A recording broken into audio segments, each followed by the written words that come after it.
تو یہ انشاءاللہ بڑی دلچسپ جو ہے یہ سیریز ہوگی، جس میں آپ کو ایڈوانس سائنسز سے بھی ایڈوانس چیزیں جو ہے نا وہ میں آپ کو قرآن سے دکھاؤں گا، اور میں آپ کو یہ بتاؤں گا کہ ایک سے زیادہ کائناتیں ہیں، اور پہلے پہل جب یہ سفر شروع ہوا اس وقت بین الکائناتی رابطہ جو تھا وہ شروع تھا، اور وہ ایک کائنات سے دوسری کائنات میں آنے جانے کا سلسلہ جو تھا مختلف مخلوقات کا وہ جاری تھا۔ میں آپ کو قرآن پاک سے یہ دکھاؤں گا کہ ملٹیپل یونیورسز جو ہیں وہ ایگزسٹ کرتی ہیں، ملٹیپل جو ہیں ارتھ ہیں، جو ارد ہیں وہ ملٹیپل ہیں،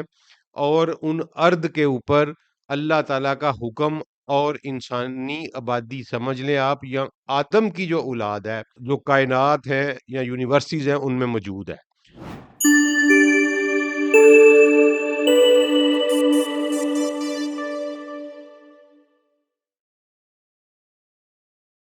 اعوذ باللہ من الشیطان الرجیم، بسم اللہ الرحمن الرحیم۔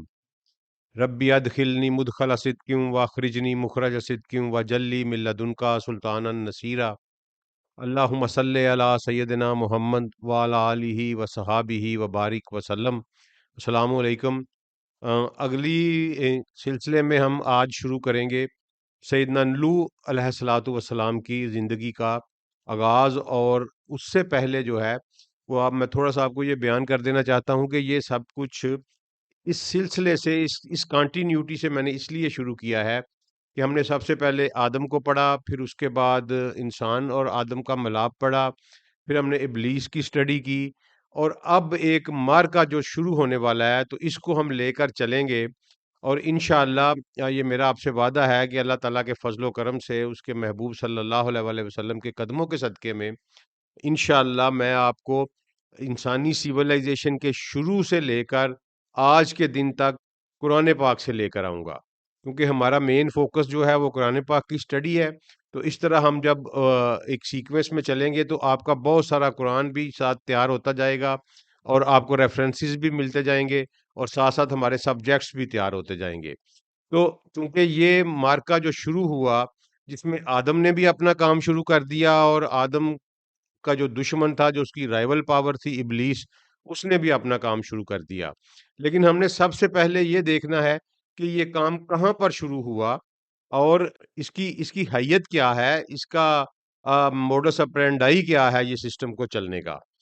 تو سب سے پہلے تو یہ ہے کہ یہ ارد کے اوپر شروع ہوا۔ اللہ تعالیٰ نے ان کو کہا کہ آدم کو، ابلیس کو، کہ ارد پہ رہو، وہ میں نے آپ کو بیان کیا تھا۔ تو ارد کی خلافت جو ہے وہ اللہ تعالیٰ نے آدم کو عطا کی، یعنی انی جاعل فی الارض خلیفہ، کہ میں ارد کے اوپر اپنا خلیفہ بنانا چاہتا ہوں۔ اب ہم نے یہ اس پہ تو ہم رہ رہے ہیں، یہ ارد ہے، اس میں کوئی شک نہیں۔ اس کو عربی میں ارد کہتے ہیں، اردو میں زمین کہتے ہیں، انگلش میں ارتھ کہتے ہیں۔ تو یہ ہم ارد، لیکن ہم نے یہ دیکھنا ہے کہ کیا ارد ایک ہی ہے، اور آدم کی خلافت جو ہے یہ اسی ارد کے اوپر ہے، یا کچھ کوئی اور بھی ارد ہیں، اور یہ ایک کائنات ہے، یا جس میں ہم رہ رہے ہیں یہی کائناتوں کا مجموعہ ہے، یا اس کے باہر بھی کچھ ہے۔ تو یہ انشاءاللہ بڑی دلچسپ جو ہے یہ سیریز ہوگی، جس میں آپ کو ایڈوانس سائنسز سے بھی ایڈوانس چیزیں جو ہے نا وہ میں آپ کو قرآن سے دکھاؤں گا، اور میں آپ کو یہ بتاؤں گا کہ ایک سے زیادہ کائناتیں ہیں، اور پہلے پہل جب یہ سفر شروع ہوا اس وقت بین الکائناتی رابطہ جو تھا وہ شروع تھا، اور وہ ایک کائنات سے دوسری کائنات میں آنے جانے کا سلسلہ جو تھا مختلف مخلوقات کا وہ جاری تھا۔ یہ بالکل واضح ہے، میں اس میں کسی قسم کا وہ کہہ لیں کہ بک آف ایناک کا سہارا نہیں لے رہا، میں اس میں کوئی اسرائیلی روایات کا سہارا نہیں لے رہا، کوئی تاریخ دمشق کا سہارا نہیں لے رہا، یا تاریخ تبری کا سہارا نہیں لے رہا۔ میں آپ کو قرآن پاک سے یہ دکھاؤں گا کہ ملٹیپل یونیورسز جو ہیں وہ ایگزسٹ کرتی ہیں، ملٹیپل جو ہیں ارتھ ہیں، جو ارد ہیں وہ ملٹیپل ہیں، اور ان ارد کے اوپر اللہ تعالیٰ کا حکم اور انسانی آبادی سمجھ لیں آپ، یا آدم کی جو اولاد ہے جو کائنات ہے یا یونیورسز ہیں ان میں موجود ہے۔ سب سے پہلے تو یہ بات سمجھ لیں کہ اللہ تعالیٰ نے سما کا لفظ یوز کیا ہے، سما سنگل میں اور سماوات پلورل میں۔ اور سما کیا چیز ہے یہ میں آپ کو بتاتا ہوں۔ سما ایک یونیورس کو کہتے ہیں، ایک ایک جو یونیورس ہے، ایک کائنات جو ہے اس کو سما کہتے ہیں۔ ایکچوئل ہمارے اردو کے ترجمہ کرنے والوں نے اس کو بالکل اس کی ورڈ کی سائیکالوجی بدل دی، اس کو آسمان لکھ کے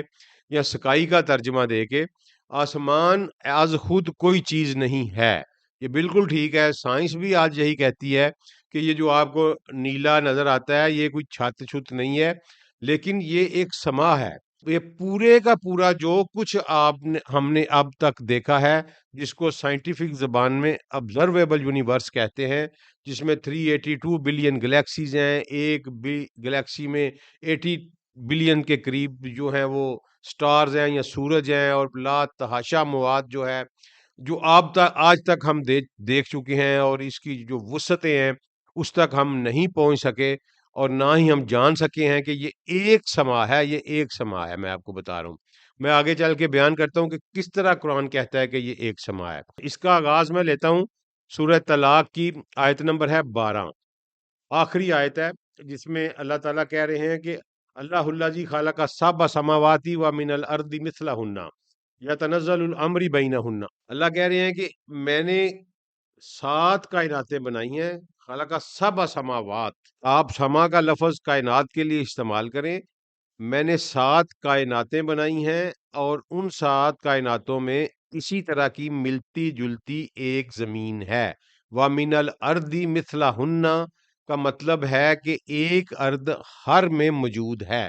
یہ 7 جہان ہیں، 7 کائناتیں ہیں قرآن کہہ رہا ہے، اور ہر کائنات میں ایک ارض جو ہے وہ ہے، اور اللہ کہہ رہے ہیں کہ ان سب کے اوپر میرا حکم نازل ہوتا ہے، میننگ دیر بائی کہ وہاں کوئی نہ کوئی لائف جو ہے وہ موجود ہے، جس کو اللہ اپنی ڈیوائن گائیڈنس کے ذریعے گائیڈ کر رہا ہے۔ تو یہ واضح ہو گیا کہ 7 کائناتیں ہیں، اور ہر کائنات میں ایک زمین ہے۔ اب چونکہ اللہ نے جب خلافت دی تو وہ آدم کو ارض کی خلافت دی، تو اس کا مطلب ہے کہ ارض جہاں جہاں موجود ہے، آدم کی اولاد وہاں وہاں موجود ہے، اور آدم کی خلافت اس جہاں جہاں ارض ہے وہاں وہاں آدم کی خلافت ہے۔ اور یہ بڑا بالکل کیٹاگوریکل ہے، کیونکہ اللہ نے دنیا کی خلافت نہیں دی۔ دنیا کیا چیز ہے یہ میں آپ کو بتاتا ہوں۔ اللہ نے یہ نہیں کہا کہ میں نے صرف اس ارض کی خلافت دی، بلکہ اللہ نے کہا کہ میں نے اس کو ارض کی خلافت دی ہے۔ تو ارض جہاں بھی ہوگی اس کے اوپر جو خلیفۃ اللہ ہے وہ آدم یا آدم کی اولاد ہی ہوگی۔ تو اگلی جس طرح 7 کائناتوں کا جو اگلا ذکر ہے وہ میں آپ کے سامنے کرتا ہوں، اور وہ ہے سورہ نو، اس کی ہے آیت نمبر 15، کہ کیا تم نے نہیں دیکھا کہ اللہ نے کس طرح 7 سماوات اوپر نیچے پیدا کی ہیں، تباکن۔ تباکن کا مطلب ہے کہ ایک کے بعد دوسرا، دوسرے کے بعد تیسرا، اینڈ سو آن، اوپر نیچے اوپر نیچے۔ تو یہ 7 سما، 7 یونیورسز اللہ کہتے ہیں، اور وہ ساری جو ہیں وہ ایک دوسرے کے اوپر موجود ہیں۔ تو ہم جس کائنات میں رہ رہے ہیں اس کا نام اللہ نے، جس سما میں ہم رہ رہے ہیں اس کا نام اللہ نے دنیا رکھا ہے۔ اس طرح اور کائناتوں کے بھی مختلف نام ہوں گے، لیکن چونکہ ہمارے متعلقہ یہ تھا تو اللہ نے ہمیں اس کا نام بتایا۔ جس طرح میں سورہ ملک میں ہے کہ وَلَقَدْ زَيَّنَا السَّمَاءَ الدُّنْيَا بِمَصَابِيحَ، کہ ہم نے سمائے دنیا کو چراغوں سے سجایا ہے۔ تو اسی طرح آج کل کے جو اسپیس سائنسز ہیں وہاں آپ کنفرم کر سکتے ہیں کہ جب آپ اس اسپیس سے باہر جائیں گے یا کسی اور سیلسٹیکل باڈی کے اوپر جا کر زمین دیکھنا چاہیں گے تو اگین آپ کو پھر اوپر ہی دیکھنا پڑے گا۔ تو اس لیے یہ ایک سما ہے، پورے کا پورا ایک سما ہے جس میں تمام گلیکسیز ہیں۔ اس کی وسعت کا یہ اندازہ ہے کہ ہماری گلیکسی، جس کو سائنسدان کہتے ہیں کہ اس کا نام ملکی وے ہے، اگر اس کی باؤنڈری تک پہنچنا چاہے انسان تو سپیڈ آف لائٹ سے ایک آبجیکٹ کو 1,00,000 سال تک ٹریول کرنا پڑے گا، تب جا کے وہ ملکی وے کی باؤنڈری پہ پہنچے گا۔ اور ملکی وے جیسی 382 بلین گلیکسیز جو ہیں وہ آبزرو ہو چکی ہیں۔ اب آپ یہ دیکھ لیں کہ 1,76,000 یا 86,000 مائل پر سیکنڈ کی سپیڈ سے اگر ایک آبجیکٹ ٹریول کرے اور 1,00,000 سال تک ٹریول کرتا رہے تو تب کہیں جا کے وہ ایک جو سما ہے، ایک جو یونیورس ہے اس کے اندر ایک جو گلیکسی ہے ملکی وے اس کے کنارے تک پہنچے گا۔ تو کون جان سکتا ہے کہ میرے رب کی کائناتیں کیا کیا ہیں اور وہ کتنی وسیع ہیں؟ سائنس تو ابھی قرآن کے سامنے پیدا بھی نہیں ہوئی، ریت کے ایک ذرے جتنی بھی حیثیت نہیں ہے، قرآن اتنا ایڈوانس ہے۔ تو ابھی تو یہ اس یونیورس کے باؤنڈریز تک نہیں پہنچے کہ جہاں انہوں نے آگے نکلنا ہے۔ تو اور یونیورسٹیز کو کہاں یہ دیکھ پائیں گے اور کیا دعویٰ کر پائیں گے اللہ تعالیٰ کو سمجھنے کا؟ یہ بالکل سمجھ لیں کہ بے بسی ہے انسان کی یا سائنس کی، کہ ابھی تک سائنس جو ہے وہ ایک جس کائنات میں انسان رہتے ہیں اس کو بھی پوری طرح سے نہیں دیکھ سکی سائنس جو ہے۔ اب اگلی جناب سورہ ہے سورہ حامیم سجدہ۔ تو اس میں اللہ نے فرمایا ہے، یہ سورہ حامیم سجدہ کی آیت نمبر ہے 12، اور پھر اس نے 2 دن میں 7 کائناتیں بنائیں، 2 دن میں 7 کائناتیں بنائیں اور پھر استوا کیا ایک کائنات میں، ایک سما پہ اس نے استوا کیا۔ استوا کرنا کیا ہوتا ہے؟ یہ اللہ اپنی شان کے مطابق ٹھہراؤ کرتا ہے کسی جگہ کے اوپر، اس کو استوا کہتے ہیں۔ عرش کے اوپر بھی جو استوا ہے، ہم یہ نہیں کہہ سکتے کہ وہ عرش کے اوپر بیٹھا ہوا ہے، بس استوا کا لفظ اللہ نے یوز کیا ہے کہ وہ اپنی شان کے مطابق جیسا بھی ہے، وہ اس نے ایک آسمان کے اوپر استوا کیا۔ وَزَيَّنَ السَّمَاءَ، یہاں پھر وہی لفظ آیا، وَزَيَّنَ السَّمَاءَ دنیا بِمَصَابِيحَا، اور 7 کائناتوں کو بنانے کے بعد اس نے دنیا کی جو کائنات تھی اس کو چراغوں سے سجایا، وَحِفْظًا، اور اس کی حفاظت کے لیے ایک سسٹم بنایا۔ تو یہ بھی یہاں بھی یہ ذالک تقدیر العزیز العلیم، اور یہ سسٹم ہے، یہ نظام ہے ایک ایسی ہستی کا جو غالب بھی ہے، جو ہر چیز کا علم بھی رکھتی ہے۔ تو یہاں بھی اللہ تعالیٰ نے 7 کائناتوں کا ذکر کیا اور پھر فرمایا کہ یہ جو دنیا کا سما ہے اس کو ہم نے چراغوں سے سجایا ہے۔ اچھا، اس کے بعد آگے چلیں تو سورہ بقرہ میں آتی ہے آیت نمبر 29، اس میں هو الذی خلق لکم ما فی الارض جمیعا ثم استوی الی السماء فسواہن سبع سماوات وہو بکل شیء علیم، کہ وہی یہ ہے جس نے تمہارے لیے پیدا فرمایا وہ سب کچھ جو زمین میں ہے، اور پھر وہ اس نے سما کے اوپر استوا کیا اور 7 سماوات کو درست کیا، ان کی نوک پلک جو ہے وہ سنواری۔ فسواہن کا مطلب ہے کہ کمپلیشن دینا، آخری جو ہم فنشنگ ٹچ دیتے ہیں اس کو فسوا کہتے ہیں۔ تو اللہ کہتا ہے کہ میں نے وہ 7 کائناتوں کو فنشنگ ٹچ دیا، اور اللہ بہت ہی وسیع علم اور تقدیر اور اختیارات والا ہے۔ اب اس کے بعد یہ تو ہوگی جناب قرآن پاک میں واضح کہ 7 کائناتیں ہیں، ہر کائنات میں ایک زمین ہے۔ اب آپ حیران ہوں گے کہ کیا اس کائناتوں کی طرف جانے کے لیے کوئی راستہ بھی ہے؟ کیا قرآن نے اس کے بارے میں ہمیں بتایا ہے؟ جی ہاں، بالکل بتایا ہے، اور قرآن نے بڑے واضح انداز میں بتایا ہے کہ یہ ہے سورہ المومنون، اور اس کی آیت نمبر ہے 17 وَلَقَدْ خَلَقْنَا فَوْقَكُمْ سَبْعَ طَرَائِقَ، وَلَقَدْ خَلَقْنَا، اور یقیناً ہم نے بنائے ہیں، تخلیق کیے ہیں، فَوْقَكُمْ تمہارے اوپر، سَبْعَ طَرَائِقَ 7 راستے، 7 شاہراہیں۔ طرائق جو ہے یہ پلورل ہے، اس کا سنگولر ہوتا ہے طریق۔ طریق کہتے ہیں سڑک کو، راستے کو، شاہراہ کو، ہائی وے کو۔ جو لوگ مکہ مدینہ میں گئے ہیں وہ انہوں نے اکثر دیکھا ہوگا کہ حج یا عمرے میں جب رش ہو جاتا ہے تو وہاں عربی کہتے ہیں حاجی طریق طریق طریق، کہ جی رستہ جو ہے نا وہ چھوڑ دو، طریق رستے کو کہتے ہیں۔ پھر اسی طرح آپ حرم کعبہ سے جب باہر نکلتے ہیں تو بالکل سامنے باب عزیز گیٹ سے آپ باہر کی طرف آئیں تو سب سے سامنے جو سڑک شروع ہوتی ہے،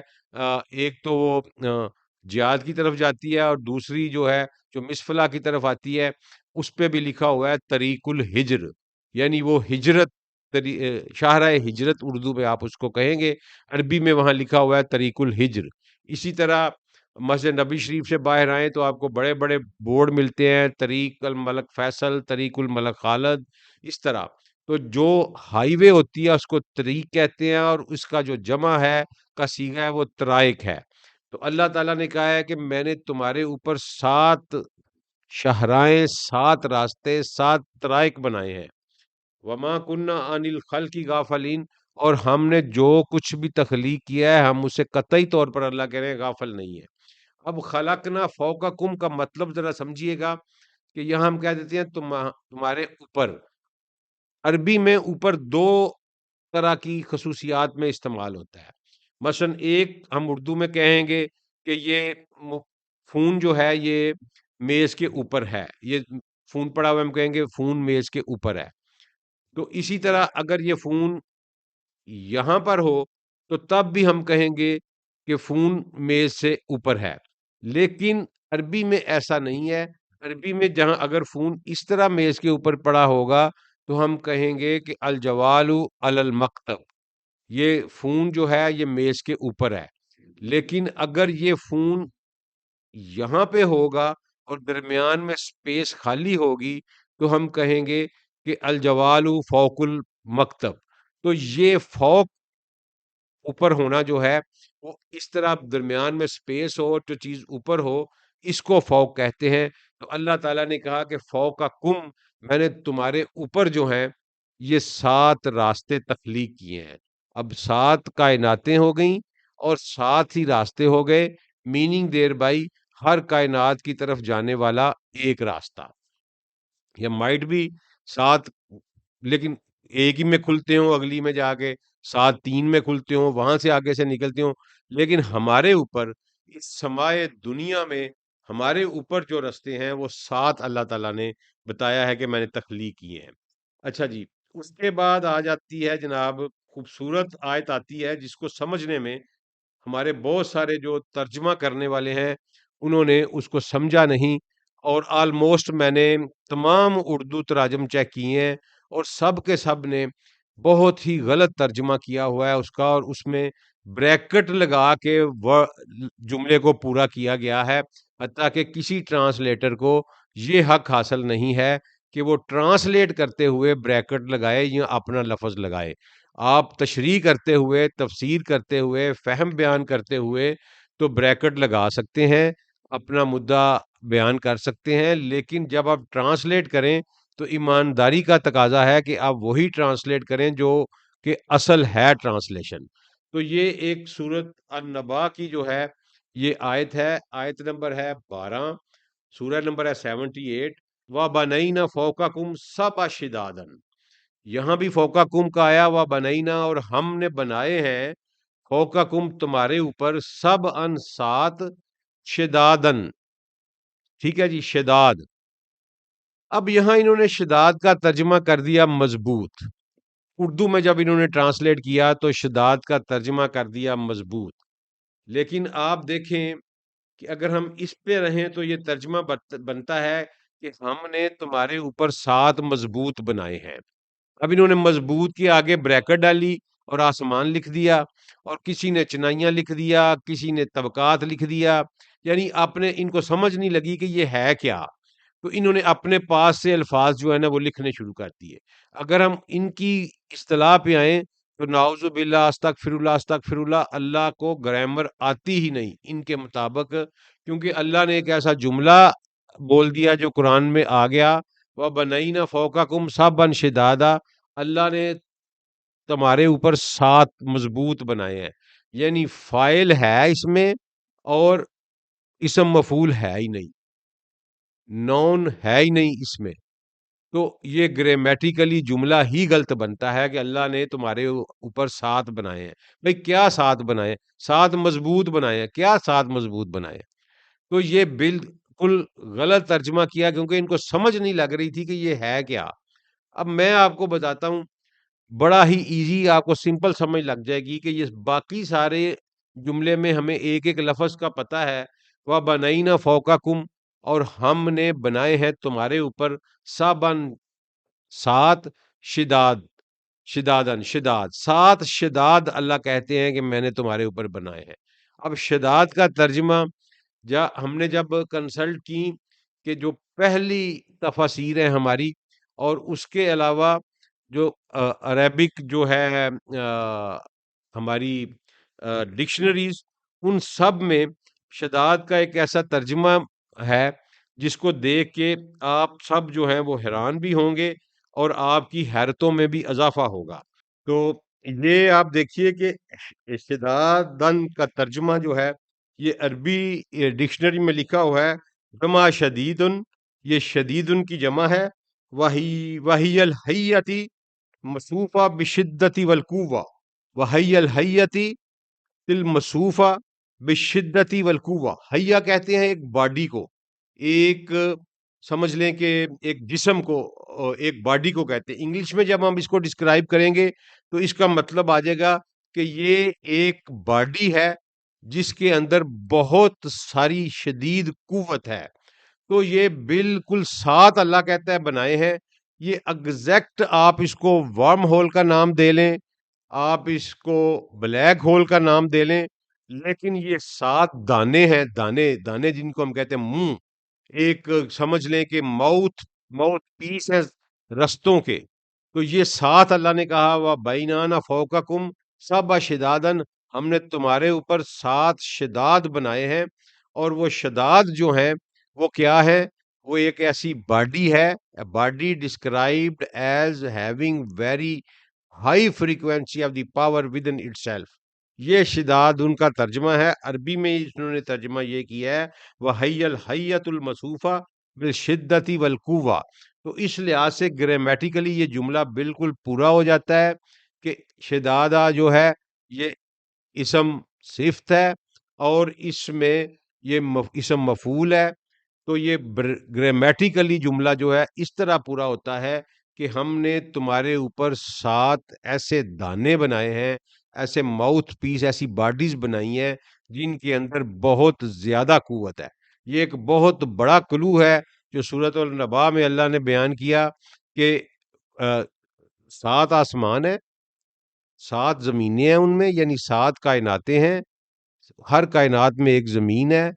سات ہی راستے، میں نے آپ کو قرآن سے ریفرنس دے دیا، سات ہی راستے ہیں، اور ہر راستے کے اوپر ایک شداد جو ہے اللہ نے لگایا ہے، ایک اس کا ماؤتھ، ایک اس کا دانہ لگایا ہے، تو جو جس کے اندر انتہائی زیادہ گریویٹیشنل پل ہے، جس کے اوپر بہت زیادہ گریویٹیشنل پاور ہے۔ اور میرا اپنا خیال ہے کہ جو ہی کوئی اس ورم ہول میں یا شداد میں انٹر ہوتا ہے تو پھر وہ گریویٹیشنل فورس اس کو اپنی طرف لے جاتی ہے، اور پھر وہ کہیں دوسری سمت میں جا کے نکل جاتا ہے۔ یہ بالکل واضح طور پر قرآن میں سات جہان، سات رستے اور سات ہی شداد جو ہے نا جی، وہ اللہ نے بیان کیے ہیں۔ اچھا، اس کے بعد ایک اور ہمیں اسی طرح سورہ النبا میں ہی آیت نمبر 19 میں جب آپ دیکھتے ہیں تو اللہ تعالیٰ بیان کرتے ہیں کہ جب سور پھونک دیا جائے گا اور سمجھ لیں کہ الساعہ یا قیامت برپا ہو جائے گی، تو وہ تب کیا ہوگا، اس سما میں کیا ہوگا، وہ فتحت السماء، اور سما کو کھول دیا جائے گا۔ اب یہ فتحت کا لفظ، جس طرح تالا کھولتے ہیں آپ، جس طرح دروازہ کھولتے ہیں، یہ بالکل وہی لفظ یوز کیا ہے کہ وہ فتحت السماء، سما کو کھول دیا جائے گا، فکانت ابوابن، اور اس میں دروازے بن جائیں گے۔ اس کا مطلب ہے کہ اس وقت یہ جو سما ہے، اس کو جس میں ہم رہ رہے ہیں، جس کا نام دنیا ہے، اس کو کھولا جائے گا اور اس میں دروازے بن جائیں گے، جس سے انسان دوسرے سما میں، دوسری سماوات میں داخل ہو سکیں گے۔ یہ کب ہوگا؟ یہ اوپن اس وقت ہوگا جب اللہ تعالیٰ قیامت برپا کریں گے، اور پھر ہمیں اٹھا کر دوسرے سے کا جہانوں میں، ہماری تقدیر کے مطابق، ہمارے اعمال کے مطابق ہمیں دوسرے جہانوں میں پہنچایا جائے گا۔ تو یہ کیٹاگوریکل اللہ نے کہہ دیا وَفُتِحَتِ السَّمَاءُ فَكَانَتْ أَبْوَابًا، اور آسمان کو کھول دیا جائے گا، یعنی انہوں نے آسمان کا لفظ یوز کیا ہے۔ آپ سما کو کائنات سمجھیں، کیونکہ سما ہے ہی ایک کائنات، تو اللہ نے کہا کہ آپ سما کو سما ہی پڑھیں، ہم نے سما کو کھول دیں گے اور اس سما میں دروازے بن جائیں گے۔ تو یہ بالکل واضح مطلب ہو گیا۔ اب میں نے اس سارے کو آپ کے سامنے کیوں یہاں پر بیان کیا ہے یہ بڑا امپورٹنٹ سوال ہے کہ اس ساری چیز کا نوح علیہ الصلوۃ والسلام کے ساتھ کیا تعلق ہے، اور اس کو یہاں پر کیوں بیان کیا گیا ہے کہ اے، جو نوح علیہ السلام کا واقعہ ہے جو میں نے شروع کرنا ہے، تو میں نے یہ چوائس کیوں کی ہے کہ میں اس کو یہاں بیان کروں؟ تو اس کے لیے ایک ہمیں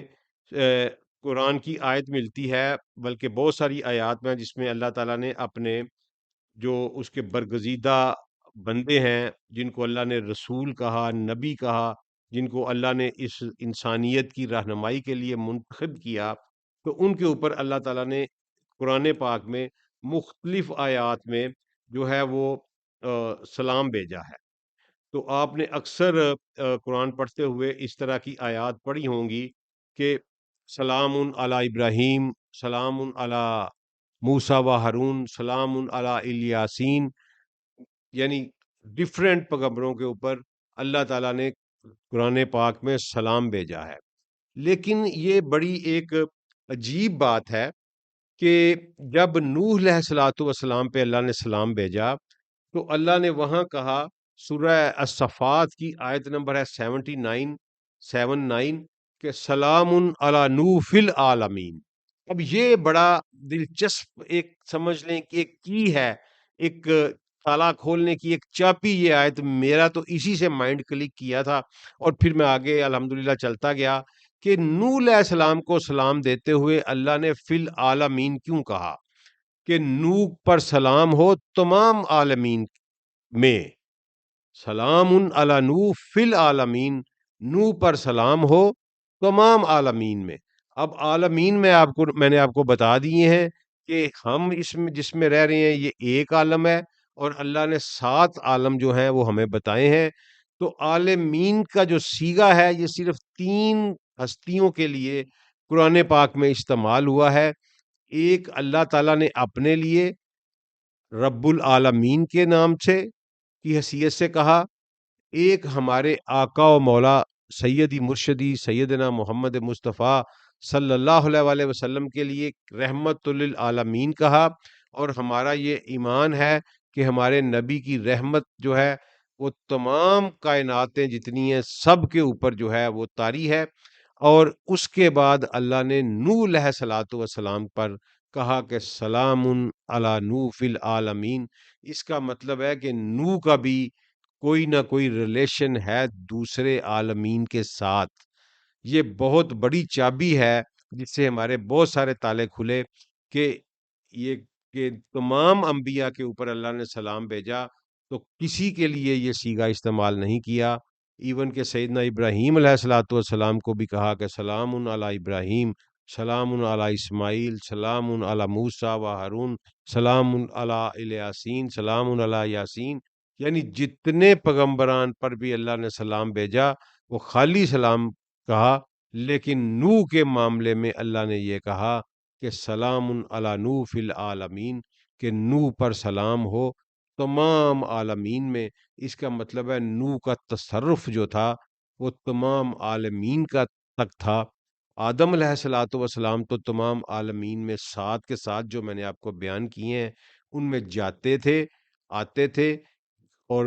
انٹر یونیورس ٹریول وہ کرتے تھے۔ اس کی وجہ یہ تھی کہ خلافت